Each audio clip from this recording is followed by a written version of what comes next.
से पेपर हो चुका है कक्षा 10वीं का। चलिए इसको सॉल्व करते हैं। पहला प्रश्न है बिंदु P जिसके निर्देशांक है 2, -3 और Q 10, y के बीच की दूरी 10 मात्रक है। यहाँ पर दूरी आपको दे दी गई है। y का मान पूछा है।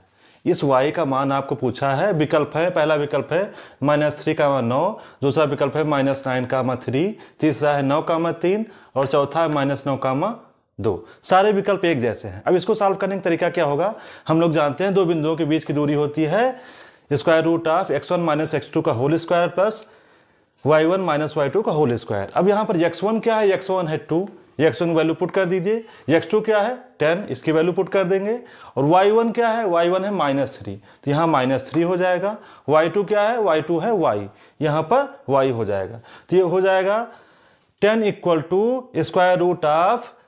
√2 - 10 होल स्क्वायर प्लस ब्रैकेट में -3 - y होल स्क्वायर। अब यहाँ पर हमने 10 क्यों लिख दिया? क्योंकि दोनों बिंदुओं के बीच की दूरी दी हुई है। अब इसको सॉल्व करेंगे तो 10 में से 2 में से 10 चला गया, -8 आ गया और -8 का स्क्वायर करेंगे 64 आएगा। यहाँ पर हमने -1 कॉमन ले लिया, तो -1 कॉमन ले लिया तो -1 का स्क्वायर 1 हो जाएगा और ये बचेगा 3 + y इसका होल स्क्वायर।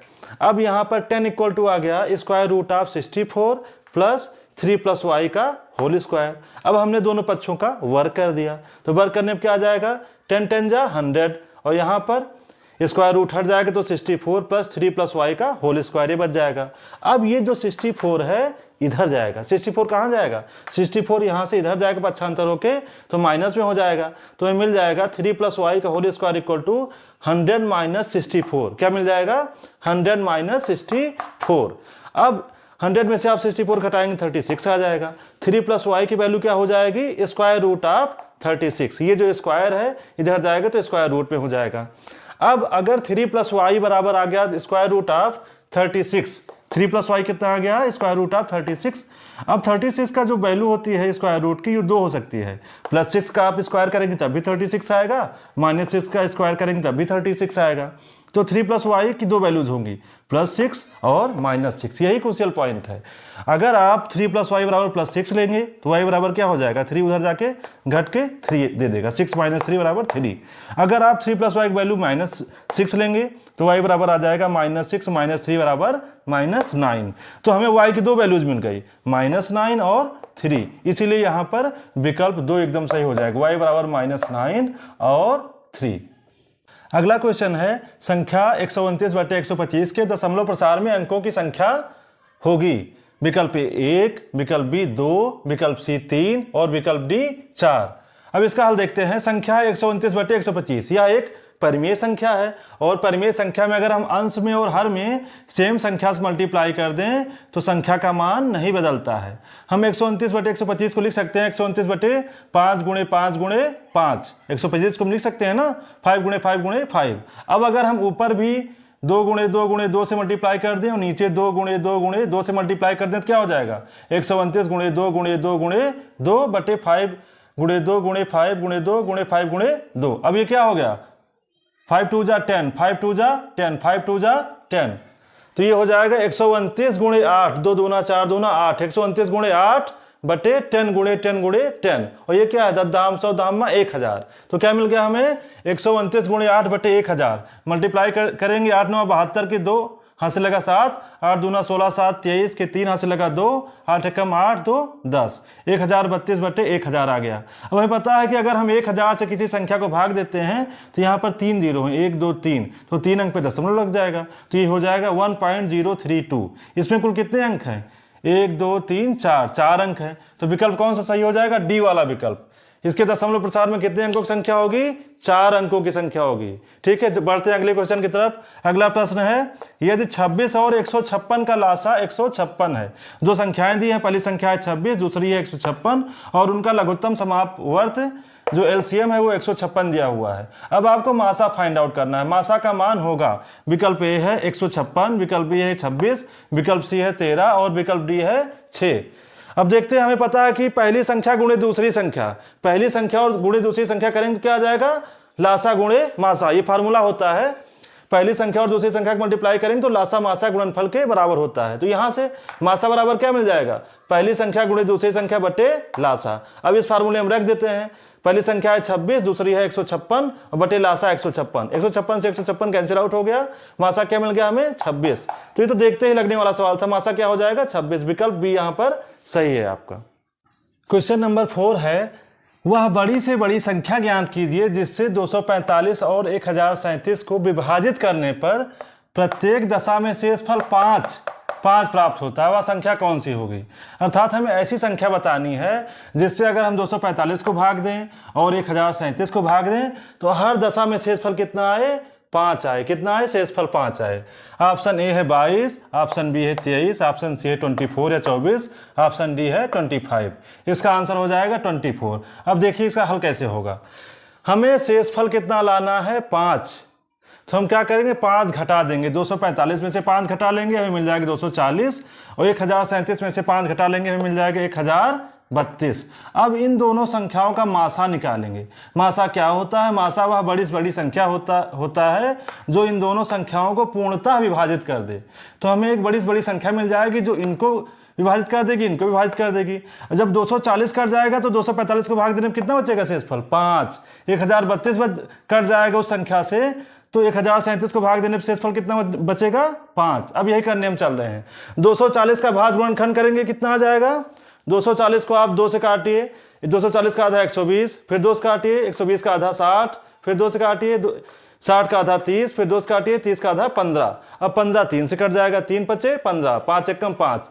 आपने अभाज्य गुणनखंड प्राप्त कर लिए, 2 गुणे 2 गुणे 2 गुणे 2 गुणे 3 गुणे 5। 240 का कंप्लीट हो गया अभाज्य गुणनखंड। अब 1032 से करते हैं। 1032 का आधा 516, 516 का आधा 258, 258 का आधा 129, 129 3 से कट जाए, क्यों, 9 2 11 1 12, 12 3 के पहाड़ा में आता है तो 3 से काटो इसको, 3 चौके 12, 3 त्रिक्का 9। अब बचा 43 और 43 एक अभाज्य संख्या है। कौन सा नंबर है, प्राइम नंबर है। 43 एक कम 43, तो इसका भी अभाज्य गुणनखंड हमें मिल गया। ये हो गया 240 को हम लिख पाएंगे, 240 बराबर हो जाएगा 2 गुणे 2 गुणे 2 गुणे 2 गुणे 3 गुणे 5। 1032 कितना हो जाएगा, 2 गुणे 2 गुणे 2 गुणे 3 गुणे 43। अब इसमें कॉमन क्या है, तो मासा बराबर क्या हो जाएगा, 3 बार 2 इसमें भी है, 3 बार 2 इसमें भी है, हमने लिख लिया 3 बार 2, और 1 बार 3 इसमें भी है, 1 बार 3 इसमें भी है, उसको भी हमने लिख दिया। तो क्या हो जाएगा, 2 गुणे 2 गुणे 2 गुणे 3, गुणा करो, 2 दूना 4 दूना 8 गुणे 3, 8 3 24। तो हमें क्या मिल गई, संख्या बड़ी से बड़ी 24। 24 ऐसी संख्या है जिससे अगर हम 240 को भाग देंगे तो पूर्णता कट जाएगी और 1032 को भाग देंगे तो पूर्णता कट जाएगी। इसका मतलब क्या हुआ, 24 से अगर हम 245 को भाग देंगे तब शेषफल 5 बचेगा और 24 से 1037 को भाग देंगे तब भी शेषफल 5 बचेगा। चाहे आप चेक कर लो, 24 से 245 को भाग करो, 24 से कम 24, घटाओ कैंसिल आउट हो गया, 5 उतारो, 24 शून्यम शून्य, शेषफल कितना आया 5। 24 से 1037 को भाग करो, 24 सौ का 96, 13 में से 6 गया 7, 9 में से 9 गया कुछ नहीं, 7 उतारो 77 बन गया, 24 तिया 72, 77 में से 72 गया 5, शेषफल कितना आ गया 5। तो ये आपको समझाने के लिए इतना बड़ा सब किया गया, बाकी एग्जाम में आपको सिर्फ देखना है, घटा के तुरंत क्रॉस चेकआउट कर लेना। 24 से भाग दीजिए, दोनों में शेषफल 5 आ जाएगा। विकल्प क्या हो गया सही, 24। क्वेश्चन नंबर 5 है, यदि समीकरण 2x² प्लस ax प्लस 6 बराबर 0 का एक मूल 2 है तो a का मान होगा।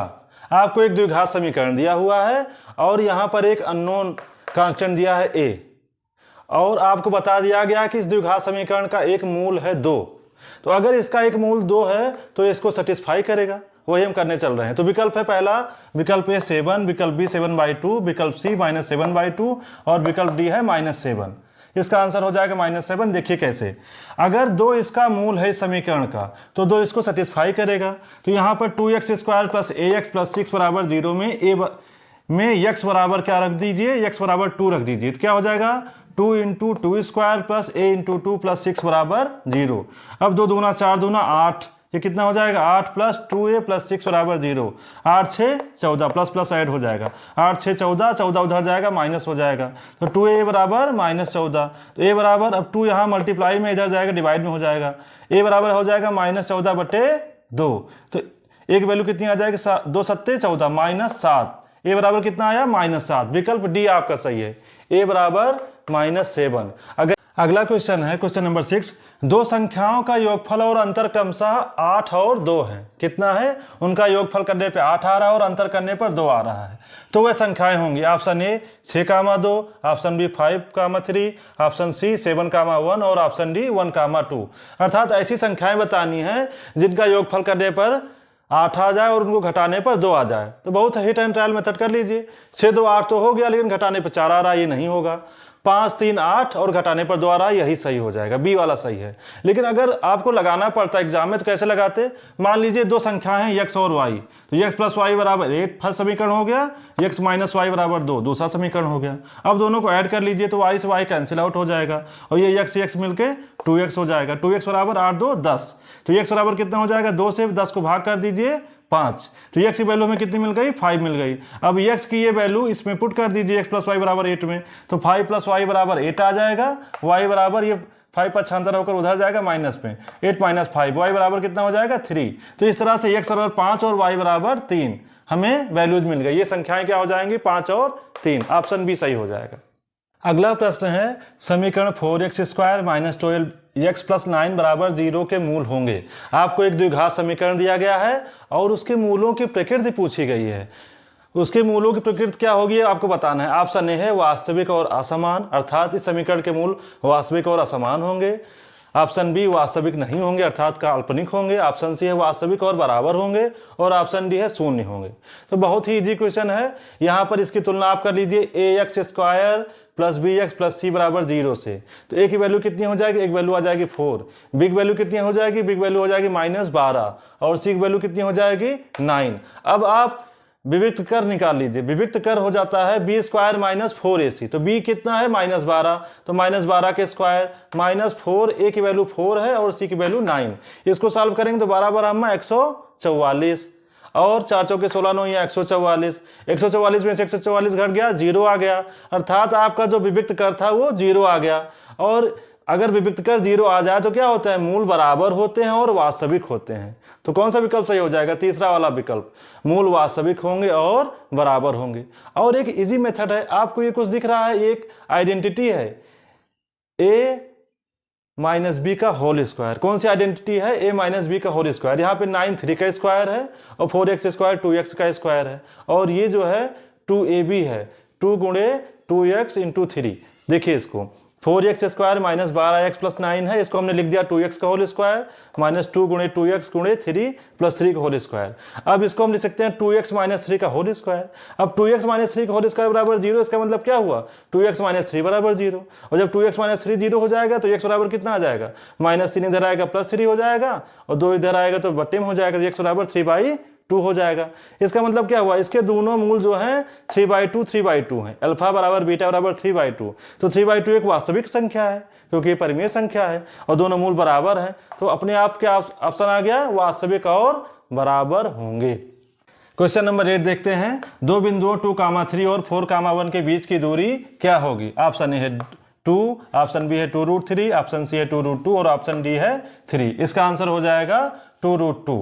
हमें पता है दो बिंदुओं के बीच की दूरी का सूत्र होता है √2 x1 - x2 whole square + y1 - y2 whole square. अब यहाँ पर x1 की वैल्यू क्या है? x1 है 2, y1 क्या है 3, x2 क्या है 4, y2 क्या है 1। अब इसकी वैल्यू यहाँ पुट कीजिए। x1 की वैल्यू आपने 2 पुट कर दी, x2 की वैल्यू 4 पुट कर दी, 2 - 4 होल स्क्वायर और प्लस y1 की वैल्यू आपने 3 पुट कर दी और y2 की वैल्यू आपने 1 पुट कर दी, 3 - 1 होल स्क्वायर। अब 2 में से 4 घटाएंगे तो -2 आ जाएगा, इसका होल स्क्वायर, और 3 में से 1 घटाएंगे 2 आ जाएगा, इसका होल स्क्वायर। ये पूरा अंडर रूट में है, तो √2 - 2 होल स्क्वायर प्लस 2 का होल स्क्वायर। अब -2 को गुणा करेंगे तब भी 4 आएगा, 2 और 2 गुणा करेंगे तब भी 4 आएगा, 4 + 4 8 हो जाएगा। इसका स्क्वायर रूट कैसे निकालेंगे? 8 को हम लिख सकते हैं 2 × 2 × 2। अब यहाँ पर ये जो 2 बार 2 है ये बाहर निकल आएगा और 1 2 यहाँ बचा रह जाएगा, तो कितना हो जाएगा? 2√2। ऑप्शन कौन सा सही है? ऑप्शन सही है सी। इन दोनों बिंदुओं के बीच की दूरी कितनी हो जाएगी? 2√2। अगला क्वेश्चन है क्वेश्चन नंबर 9। समीकरण 3x square minus 2x plus 1/3 बराबर 0 का विविक्त कर क्या होगा। एक बार फिर से द्विघात समीकरण का क्वेश्चन आ गया। द्विघात समीकरण से बहुत सारे क्वेश्चन पूछे जाते हैं कक्षा 10 में।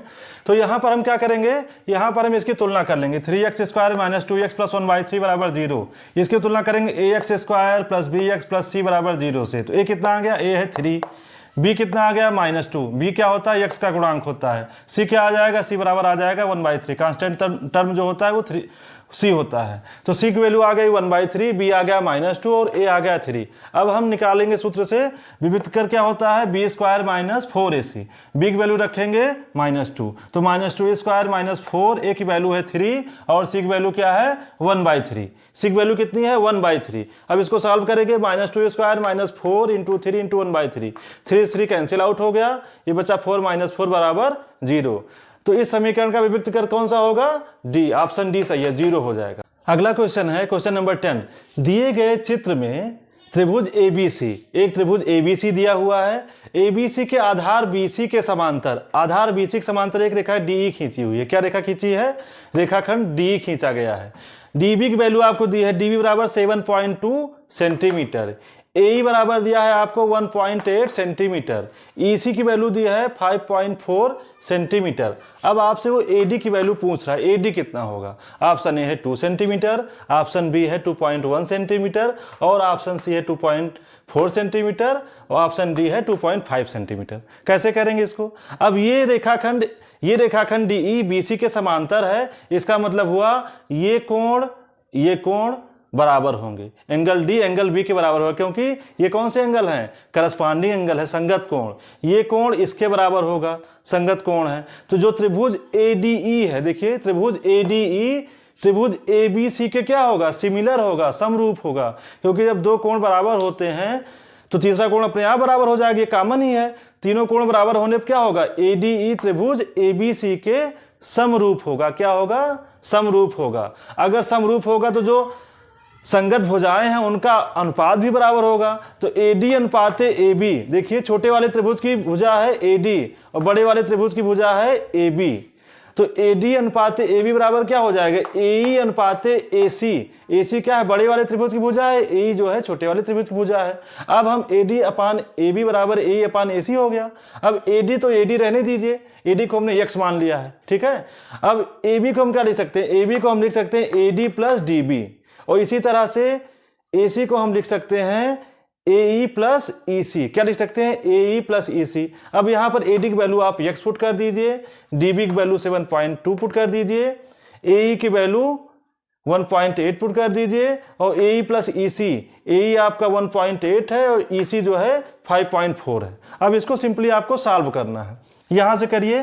तो ये 1.8 अपान में 1.8 प्लस 5.4 है, ये दोनों जोड़ के कितना हो जाएगा 7.2। तो 1.8 अपान 7.2, 18 चौक 72, 1/4 आ जाएगा। कितना आ जाएगा 1/4। यहाँ दोनों डेसिमल एक अंक पर है तो हट जाएगा। तो x अपान x प्लस 7.2 कितना आ गया 1/4। अब क्रॉस मल्टीप्लाई कर लीजिए, 4 का मल्टीप्लाई x से 4x आ गया, 1 का मल्टीप्लाई x से x और प्लस 7.2 से 7.2। तो 4x बराबर x प्लस 7.2 आ गया।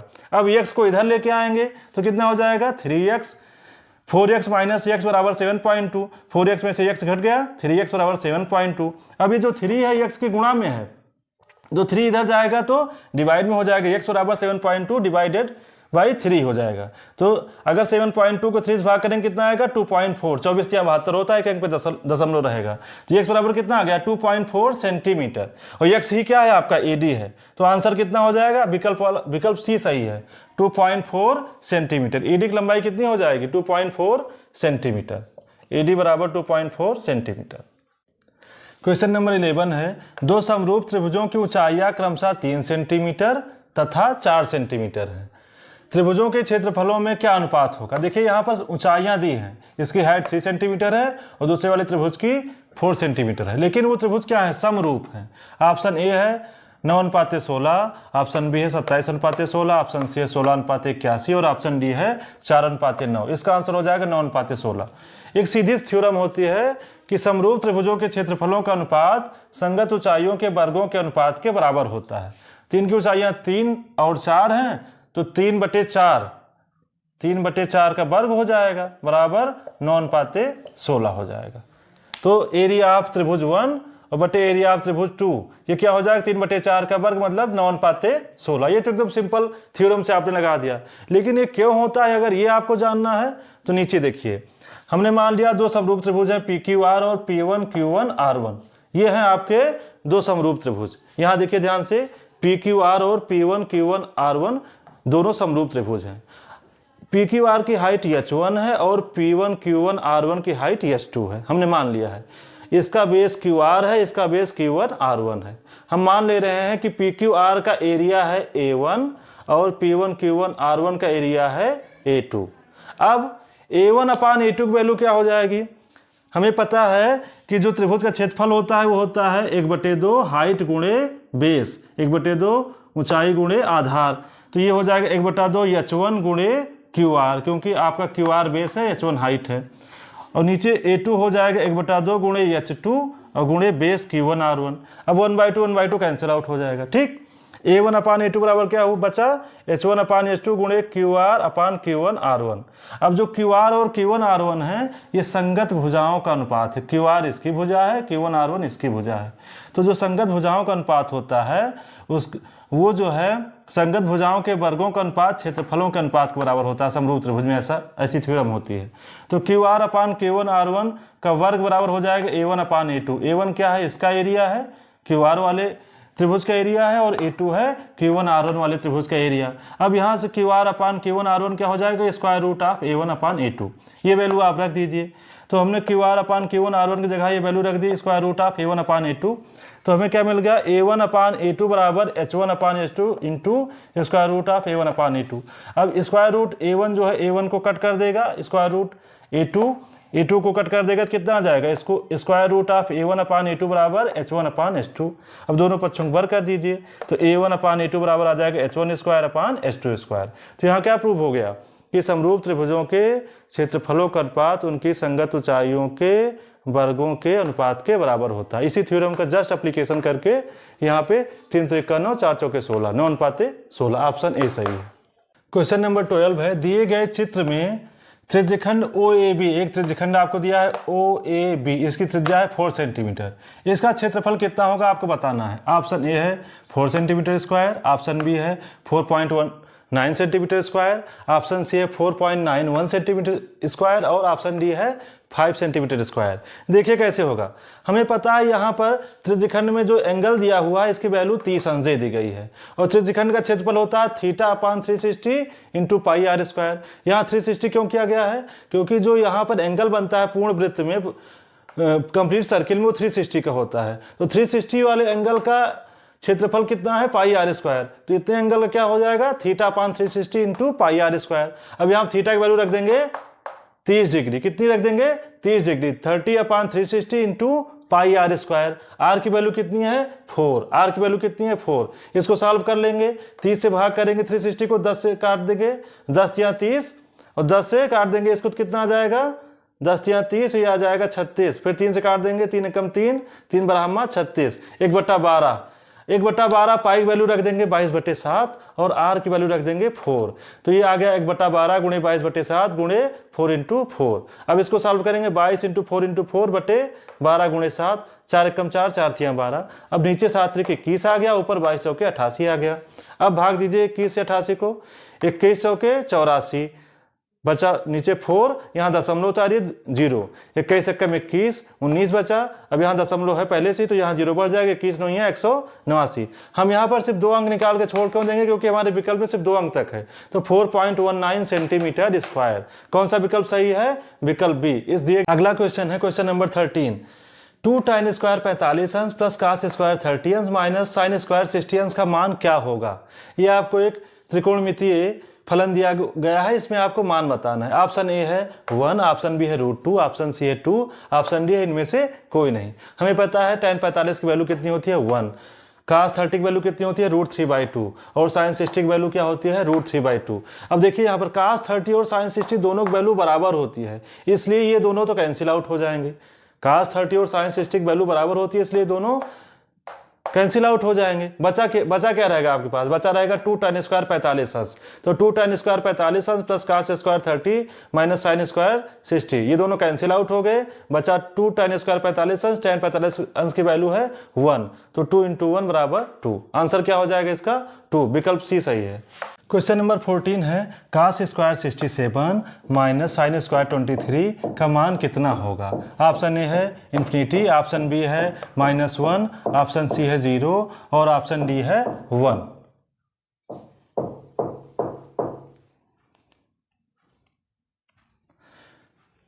क्वेश्चन नंबर 14 है cos square 67 minus sine square 23 का मान क्या होगा? ऑप्शन ए है इन्फिनिटी, ऑप्शन बी है -1, ऑप्शन सी है 0 और ऑप्शन डी है 1। इसका आंसर हो जाएगा 0। देखते हैं कैसे। हमें पता है साइन 90 अंश माइनस थीटा बराबर क्या होता है? cos theta. अब साइन 23 को हम क्या लिख सकते हैं? हम 23 लिख सकते हैं 90 माइनस 67। 90 में से आप 67 घटाएंगे 23 आ जाएगा। तो साइन 23 को हम लिख सकते हैं साइन 90 माइनस 67। अब साइन 90 माइनस थीटा बराबर क्या हो जाएगा? cos थीटा, मतलब cos 67। इसका मतलब कि साइन 23 और cos 67 दोनों के मान बराबर हैं। अब cos 67 बराबर है साइन 23 के, दोनों पक्षों के स्क्वायर कर दीजिए। cos स्क्वायर 67 आ जाएगा साइन स्क्वायर 23 के बराबर। पक्षांतर कर लीजिए तो क्या मिल जाएगी? ये 0। इसका मतलब इसकी वैल्यू क्या हो जाएगी? 0। अगला क्वेश्चन है क्वेश्चन नंबर 15। किसी त्रिभुज ABC में कोण C बराबर 90 डिग्री, कोण C कितना है? 90 डिग्री, और tan A बराबर 1/√3। निम्नलिखित का मान होगा sin A cos B plus cos A sin B। इसका मान आपको निकालना है। ऑप्शन ए है 0, ऑप्शन बी है 1/√2, ऑप्शन सी है 1 और ऑप्शन डी है √2। सबसे पहले फिगर क्लियर कर लेते हैं। हमने एक त्रिभुज खींच दिया ABC, यहाँ पर C की वैल्यू कितनी है? यहाँ पर C की वैल्यू है 90 डिग्री, और tan A बराबर दिया है 1/√3। तो tan A में 1/√3 की वैल्यू कब होती है? tan में जब 30 डिग्री होता है। कितना होता है? 30 डिग्री। तो यहाँ पे A कितना आ जाएगा? 30 डिग्री। अब ये 90 है, ये 30 तो कितना हो जाएगा? 60 डिग्री। क्यों? क्योंकि त्रिभुज के तीनों अंतःकोणों का योगफल कितना होता है? 180। तो 60 + 3 90 ये हो गया, 90 पहले से है, 180 हो गया। तो इस तरह से B की वैल्यू कितनी आ गई? 60 डिग्री, और A की वैल्यू कितनी आ गई? 30 डिग्री। अब हमारे पास A और B की वैल्यूज आ गई हैं, यहाँ पर हम पुट करके फाइंड आउट कर सकते हैं। साइन A बराबर कितना हो जाएगा? साइन 30 अंश, cos B बराबर cos 60 अंश, प्लस cos A की वैल्यू cos 30 अंश और साइन B की वैल्यू साइन 60 अंश। अब साइन 30 अंश की वैल्यू होती है 1/2, cos 60 की वैल्यू भी 1/2 होती है, 1/2 × 1/2, प्लस cos 30 की वैल्यू होती है √3/2 और साइन 60 की वैल्यू होती है √3/2। इसको हमने मल्टीप्लाई कर लिया तो आ गया 1/4, ये आ गया √3 3 और बाई 4, 3/4 1/4 को ऐड कर दिया, 4/4 बराबर 1 आ गया। आंसर हमारा क्या होगा? 1। विकल्प सी सही है, 1। अगर आप दूसरे तरीके से करना चाहें इसको, तो sine A cos B plus cos A sin B, ये एक फार्मूला है साइन A प्लस B का। तो साइन A प्लस B के फार्मूले में रख दीजिए। A की वैल्यू 30 अंश और B की वैल्यू 60 डिग्री। तो ये हो जाएगा साइन 30 + 60 बराबर साइन 90 डिग्री, और साइन 90 की वैल्यू कितनी होती है? 1। कितनी होती है? 1। तो ऑप्शन सी सही है इसकी। अगला क्वेश्चन है क्वेश्चन नंबर 16। निम्नलिखित सारणी का माध्य होगा। आपको एक बारंबारता सारणी दी गई है, वर्गंतराल और बारंबारता दिया गया है, इसका माध्य निकालना है। ऑप्शन ए है 24.2, ऑप्शन बी है 24.6, ऑप्शन सी है 25 और ऑप्शन डी है 25.4। अब देखिए वर्गंतराल दिया है आपको 0 से 10, इसकी बारंबारता है 3। फिर वर्गंतराल है 10 से 20, इसकी बारंबारता है 6। इसका मतलब 10 से 20 के बीच में आपके पास 6 आंकड़े हैं। फिर बारंबारता है, वर्गंतराल है 20 से 30 और बारंबारता है उसकी 8। 20 से 30 के बीच में 8 आंकड़े हैं। फिर वर्गंतराल है 30 से 40 और बारंबारता है 5। और फिर वर्गंतराल है 40 से 50 और उसकी बारंबारता है 3। तो इसके लिए हम सबसे पहले क्या करेंगे? इन वर्गंतरालों का मध्य बिंदु निकालेंगे। तो वर्गंतराल 0 से 10, इसका मध्य बिंदु क्या हो जाएगा? 5। 10 से 20 का क्या हो जाएगा? 15। 20 से 30 का क्या हो जाएगा? 20-30 के बीच में क्या है? 25। 30 से 40 वाले क्या हो जाएगा? 35। और 40 से 50 वाले क्या हो जाएगा? 45। मध्य बिंदु निकल गया। बारंबारता हमारे पास है 0 से 10 वाले की बारंबारता 3 है। अब इसका हम मल्टीप्लाई करेंगे FI XI। ये बारंबारता FI है फ्रीक्वेंसी, और ये मध्य बिंदु है XI। अब 5 × 15, इसकी बारंबारता 6 है। 15 गुणा करो 6 से, 15 छक्का 90, 25 × 8 200, 35 × 5 50, 25 के 5 50 25 के 5 हाथ से लगा 2, 5 3 15 तो 17, 35 पंचे 175 आ गया। फिर 45 थी 135। अब इन सबको हम ऐड कर लेंगे। हमारा मध्यमान क्या होता है, summation of F I X I divided by summation of F I. इन सबको एफ आई एक्स आई को ऐड करेंगे तो 5 5 10 5 15 हाथ से लगा 1, 9 1 10, 7 17 3 20 1 21 के 1 हाथ से लगा 2, 2 2 4 6, 615 आ गया। आपको एग्जाम में बहुत इत्मीनान से करना है, ये नंबर अच्छे देते हैं इस तरह के क्वेश्चन, लेकिन इसमें गलत होने के चांसेस ज़्यादा रहते हैं।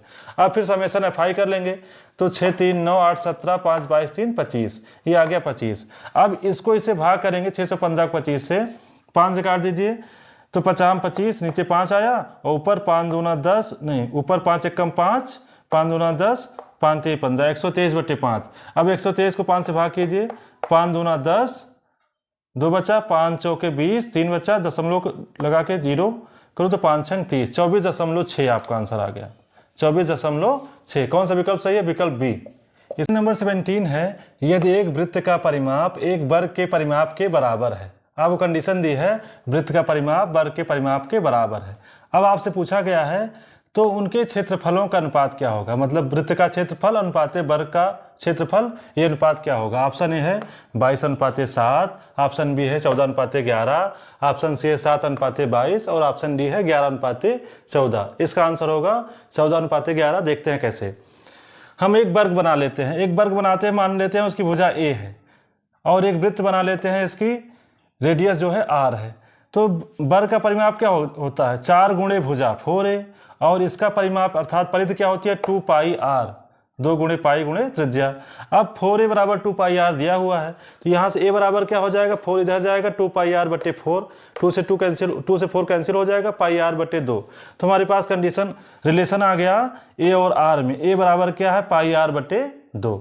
ये हमारे पास रिलेशन आ गया, इसको हमने रख लिया इस तरह समीकरण बनाकर। अब इनके क्षेत्रफलों में अनुपात बताना है, वृत्त का क्षेत्रफल अनुपाते वर्ग का क्षेत्रफल। तो वृत्त का क्षेत्रफल आपका होता है πr², पाई गुणे त्रिज्या, और वर्ग का क्षेत्रफल होता है भुजा गुणे भुजा, तो ये a² हो जाएगा। तो πr²/a²। अब a की वैल्यू यहाँ से आप पुटअप कर दो, तो πr²/πr/2 का होल स्क्वायर। अब ये 2 जो है ऊपर जाके 2 2 जा 4 हो जाएगा, तो πr² × 4 आ गया, और नीचे π² r² से r² कैंसिल आउट हो जाएगा, r² से r² क्या होगा, कैंसिल आउट हो जाएगा, और π² में से पाई कैंसिल हो जाएगा ऊपर से, तो यहाँ क्या बचेगा 4/π। अब पाई की वैल्यू आप रख दीजिए, पाई की वैल्यू लगभग 22/7 ली जाती है। पाई एक अपरिमेय संख्या है, लेकिन इसका मान हम कैलकुलेशन के लिए 22/7 लेते हैं, जो कि परिमेय है। तो 4/22/7 हो जाएगा, 7 ऊपर जाएगा तो क्या हो जाएगा 4 × 7/22। अब 2 से काट दीजिए तो 2 दूना 4, 2 11 22, 7 दूना 14/11। तो अनुपात क्या आ गया 14/11, मतलब 14:11, 14:11। कौन सा विकल्प सही है, विकल्प बी, 14:11। अगला क्वेश्चन है क्वेश्चन नंबर 18। एक आयताकार कागज 40 सेंटीमीटर × 22 सेंटीमीटर को मोड़कर एक खोखले बेलन के आकार में बनाया जाता है। अर्थात जो हमारा आयताकार कागज है उसकी लंबाई 40 है और चौड़ाई 22 सेंटीमीटर है। इसकी ऊंचाई 40 सेंटीमीटर, जो बेलन बनाया गया खोखला उसकी ऊंचाई कितनी है 40 सेंटीमीटर। बेलन की त्रिज्या क्या होगी। अब यहाँ ध्यान देने योग्य बात है कि जो बेलन की ऊंचाई है वो 40 सेंटीमीटर है। कागज आपका इस तरह से है, 40 सेंटीमीटर लंबा और 22 सेंटीमीटर चौड़ा।